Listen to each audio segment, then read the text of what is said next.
Welcome to the evening show with Jackie Brambles. This is the home of great conversations with your favourite artists of the 70s, 80s and 90s. This is where we explore the meaningful musical memories of the musicians who've been the soundtrack of our lives. And as our opening track, Real Gone Kid from 1988 will have tipped you off, tonight we're talking about the music of Deacon Blue. And there is a deep and abiding love for this band by lifelong fans, of which I am most certainly one and long have been.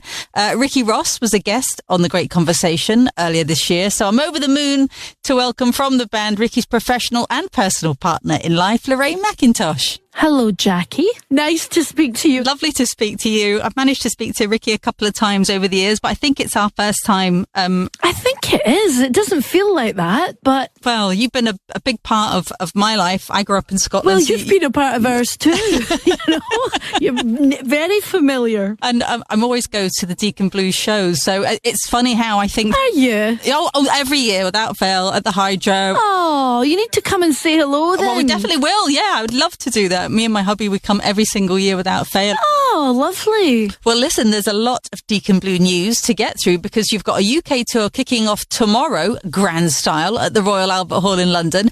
And you've just released these extensive new collections, which are going to delight fans because you've got this amazing box set of all the albums. You Can Have It All, very brilliantly entitled, and then all the hits, all the old 45s. Is it like you're clearing house?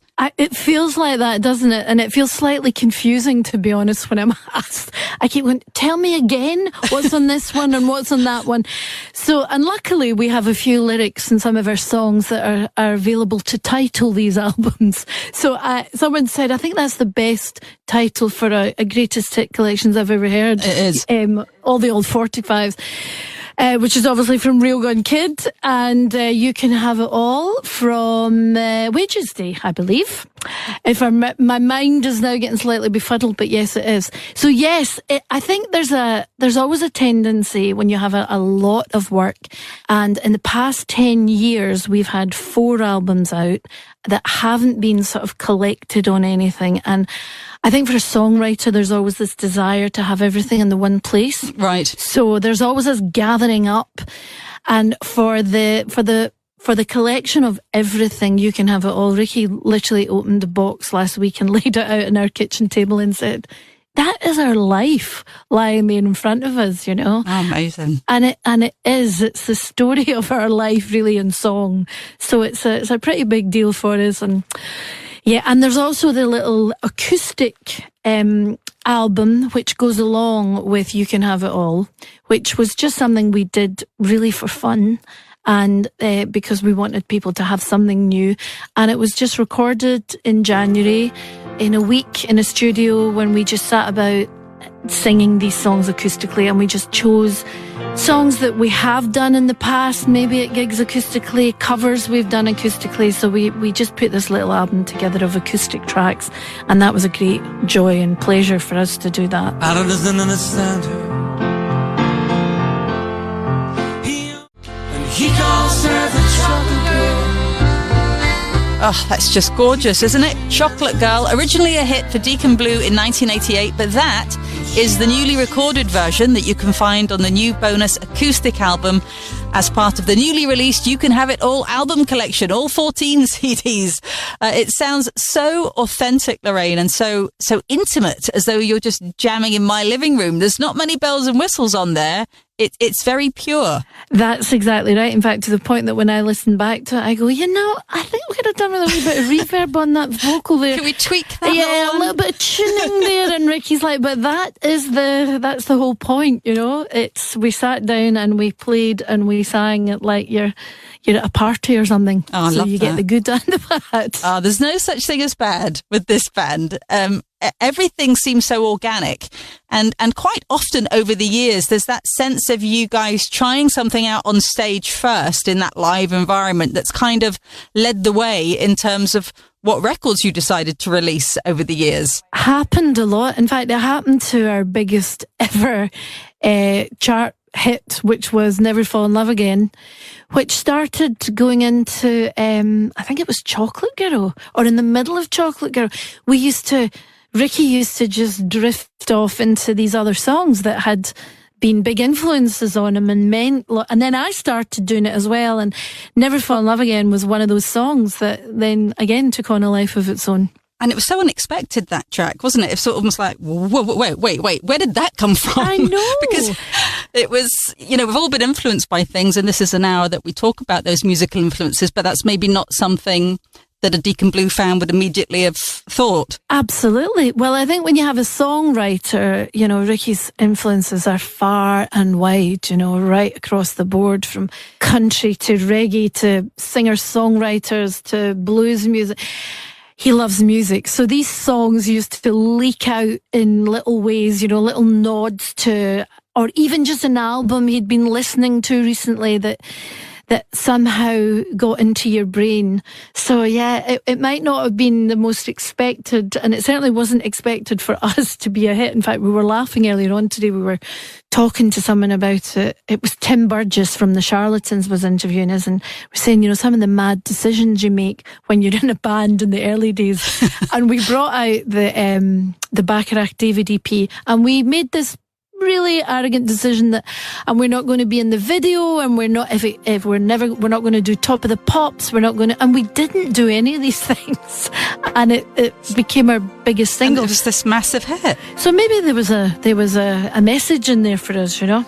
Don't be in any videos and you'll be a lot more successful. Yeah. When I look at some of our videos, I can see why. What do you get when you fall in love? A girl with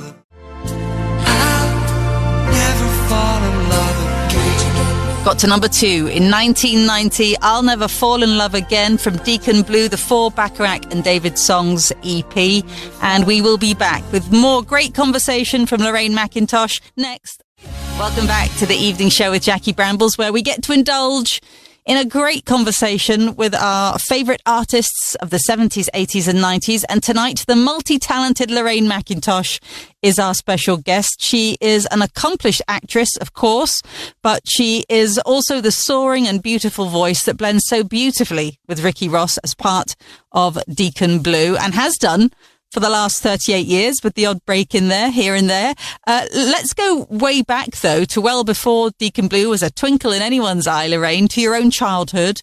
Were you surrounded by a lot of music in your house growing up? Well, I was actually. My dad was a great singer, and we'd go to Ireland. My mum was Irish, and we'd go home to Ireland in the summer, and singing in the pub there was a really big deal. The kind of rite of passage, and you were almost expected just to be able to do it. Yeah, do a turn. Yeah, just get up and do a turn, and people. And what I loved about it was you didn't need to be a great singer. People just got up, and people respected the fact that you were doing a song. Yeah, and we had a thing. I sound about 97, but we had a thing called a gramophone, which I don't really understand what it was, but it was a massive piece of furniture that played the radio and records. And then that was updated in the late 70s to a stereo, which had 2 speakers, and my dad started seriously getting a lot of albums then.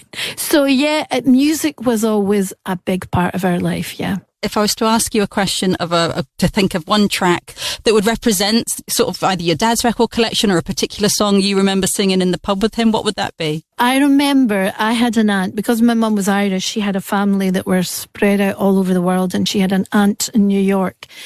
And a couple of her sisters went to visit this aunt in New York, came back, stayed with us before they went on their ways back to their own homes. Yeah. And they brought all this stuff back from America, clothes and sweets and all this stuff. And one of the things they brought back was a Glenn Campbell album, Rhinestone Cowboy. Oh, and it, you know, I can't describe to people now, to my kids, how precious music was. I know. Because you couldn't just dial something up on your phone and have it in your ears 2 seconds later. Literally, this piece of hardware came into your house with artwork attached and this beautiful man on it, and we put it on, and this guy was singing Rhinestone Cowboy. So that was played relentlessly in our house, and I really think of my dad when I hear that song. I've been walking these streets so long, like a rhinestone cowboy. Rhinestone Cowboy got to number 4 in 1975. A favoured tune of our special guest Lorraine McIntosh's dad when she was growing up. And it is amazing, isn't it, how that love of their music stays within us. I mean, that was certainly one of my mum's favourites. Still is. She still loves Glenn Campbell. I love Glenn Campbell. So it was a pleasure to play that track for you. Brilliant. What about when you first started maybe getting a bit of pocket money, or you had a wee job and you were saving up? Do you remember the first record you would ever have bought yourself? I remember it vividly because it's quite unusual. I was 12. We've had a few crackers, don't worry. Oh, God. Well, I don't know if you're going to cope with this one. I was 12 and I had an aunt and uncle. I didn't live in Glasgow at this point. We lived in Ayrshire. Right. But I used to come up to Glasgow for the weekend to stay with my aunt and uncle, who had no kids and who were really, really nice to me. And they gave me some pocket money and we went to Byres Road because they lived in Scotstoun. So we went to Byres Road and they gave me some pocket money. And the first thing I did with it was buy a single. And the single I bought was Cavatina by The Shadows. Oh, wow. You know, just the guitar. Yes, Just Hank and the Lads. Just Hank and the Lads. And it turns out, I had no idea, of course, at this point, that it was the soundtrack to The Deer Hunter. Oh, wow. That's so moving, that piece of music. I just remember hearing it on the radio I think I was 12, and just thinking, I didn't know music like that existed, you know, it was just beautiful. So I went out and bought Cavatina by The Shadows. Only Shadows record I've ever bought in my life. That's a good one. What about sort of the first gig you went to when you were starting to get into music? I don't know, did you go through rebellious teenage phase? I mean, because Glasgow was such a fabulous place in that era. It was so musically rich, wasn't it? Well, I came back to Glasgow. I'd left when I was 3 and then I moved back when I was 18, and I moved back all guns blazing. You know, I just wanted to experience everything about Glasgow. I wanted to go to gigs, be in gigs, be on the stage, go to, you know, one of the big places we used to go to was the QM Union, the Queen Margaret Union at Glasgow Uni. Right. Which used to put on the best bands. Saw the Waterboys there, Maria McKee.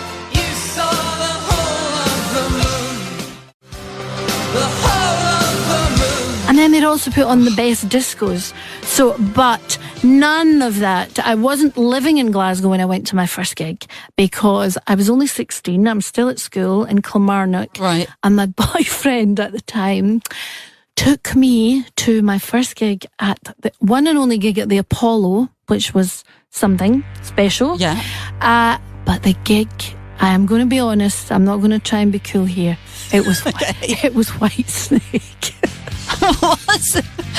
I'm sensing maybe that was more the boyfriend's choice than your own. It was absolutely the boyfriend's choice. And listen, I was like a sponge. I just wanted to hear and see everything. I was born under a bad sign. Fool for your loving no more. Fool for Your Loving, a hit in 1980 for Whitesnake when a 16-year-old Lorraine McIntosh saw them live in Glasgow, her very first gig. I know that you got into singing and particularly busking at a pretty early age with your brother. Did you have a particularly favourite track that you sang when you were singing with him? My brother was a great singer, and my brother was the person in Glasgow that I came to live with when I was 18. Oh, God. And we were massive Springsteen fans and Van Morrison fans and Jackson Browne fans. But my brother came home one day to my flat and said, right, Springsteen's just brought out this new album, Nebraska. And lots of people didn't like it because it was quite dark, stripped back. He recorded it in his garage or something like this. And it's my favourite Springsteen album. And there's a song on it called Used Cars, which my brother and I learned, I think, within about 15 minutes of hearing it. Now I'm wash your fingers, her wedding band, and I ain't ever gonna ride no used car again. Every time we're at a party, that is my brother and I's go-to song. We sing Used Cars. Oh, it's a beautiful track. So from busking to entering the Deacon Blue fray, am I right in saying that initially you were simply a hired gun? You were booked as a session singer for the band? I was, yeah.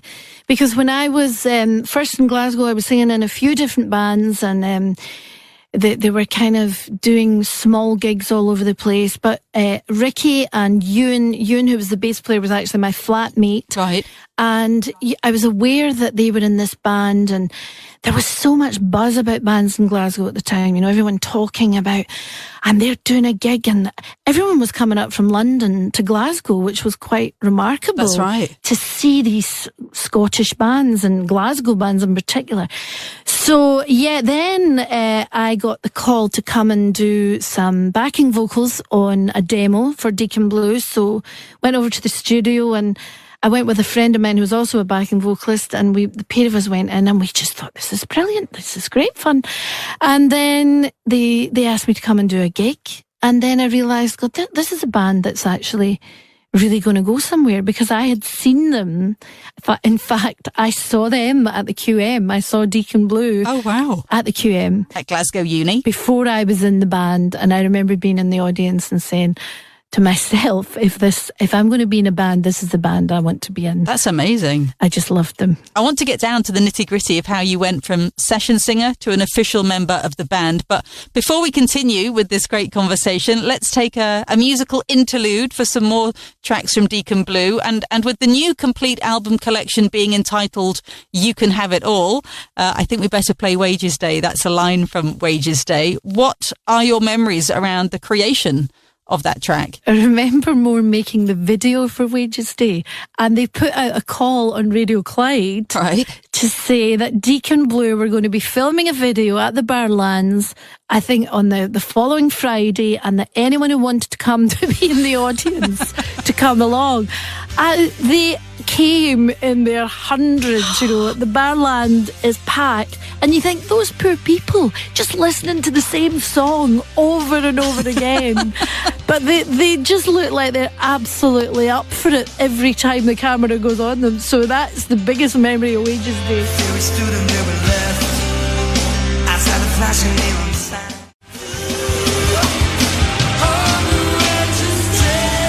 Wages Day, a big hit for Deacon Blue in 1989, containing the line, You Can Have It All, which is what they've just entitled their newly released complete albums collection. 14 albums, by the way. It's actually all plus a bit more, because there's also an incredible newly recorded acoustic album in there too. And we will be back to carry on our meander through the most meaningful musical memories of our special guest, Lorraine McIntosh, as our great conversation continues next. Welcome back to the evening show with Jackie Brambles, where tonight it's just you, me, and our special guest, Deacon Blue's Lorraine McIntosh, cozying on in for a great conversation and a meander through her most meaningful musical memories. So before the break, Lorraine, we were talking about your initial experiences with the band as a session singer. So how did it come to pass that you were made officially a permanent part of Deacon Blue? Was there some kind of grand gesture from the guys, or did it just kind of drift into being? It kind of drifted into being in some ways, and then I lived in a flat in Great Western Road, and it had no telephone. It was very, very not very good flat, and I came home. So I heard the news that Deacon Blue had signed this record deal with CBS Records, right. And the big thing was, everyone in those days says, it's for 6 albums. No one understood that, but they can drop you after one if they want. Everyone thought somehow you were signed for 6 albums. And they had signed it under the Finis and Cran on a Cadillac. They'd hired a Cadillac, and they'd signed the record deal under the Finis and Cran. And there's brilliant photographs of that. And I remember thinking, God, that sounds so exciting. And then I came home, and there was a note through my door from Jill Maxwell, who was co-manager of the band at the time, saying the band would like you to come to London to sing on the recording in Air Studios in London, and they'd like you to come down. Please phone this number. Right. So I went to the pub across the road, phoned her, and she said, yeah, you have to come down. And I'm going, well, I've never been to London, and how do I get there, and blah, blah, blah. And she said, oh, don't worry, we've got flights are booked, and you'll be picked up, and blah, blah, blah. And I remember thinking, what is going on here? So then I turned up in London, they were recording Raintown, so I sang in Raintown, and I think on Raintown I'm actually listed as with Lorraine McIntosh, i.e. not part of the band. So it was after the recording of Raintown that they kind of got together and said, I think we should ask her to be in the band. Oh, did you have to? It's like a wedding proposal story. It kind of is. I think it was. Did the boys all get down on one knee? All of them. But actually, I think it was John Kelly, our producer of Raintown, who said to Ricky, Ricky, I think you need to ask her to join your band, because I was going to go and do other stuff. That was my plan anyway. So and Jim did say to Ricky, we need to, and they came round to my flat and asked me if I would actually join the band. So I'm glad I did. As are we, because it just wouldn't have been the Deacon Blue we know and love without you and that incredible voice of yours. And what a brilliant debut album Raintown was, right? Spawning as it did so many wonderful tracks, including, of course, the iconic Dignity. Dignity has become such a kind of big event at our gigs. Yeah. And it almost goes too quickly. Sometimes I think we should play that song twice, I don't think the audience... Everybody join it. No, the audience would not object. I think you should that could bookend the whole thing, because... That could bookend it and say, we'll sing it once, you sing it the second time. This man I meet walks up our street. He's a worker... It's just one of life's utterly ecstatic moments to be at a Deacon Blue gig in the midst of a crowd when that song is playing.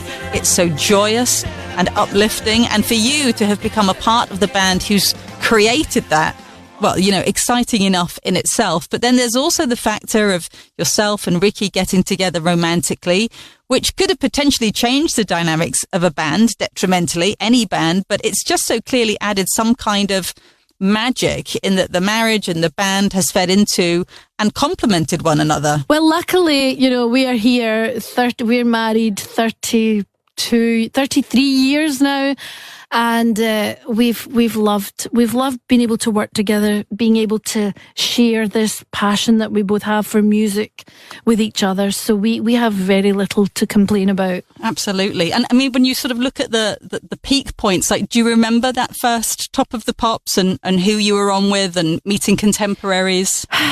It's terrible when you get to this age. So many details get lost because every so often you turn on the TV on a Friday night and there'll be a Top of the Pops 2. Yeah. And you go, oh God, we'll be on this. And you look at other people who were on that night and you think, I can't remember ever meeting them.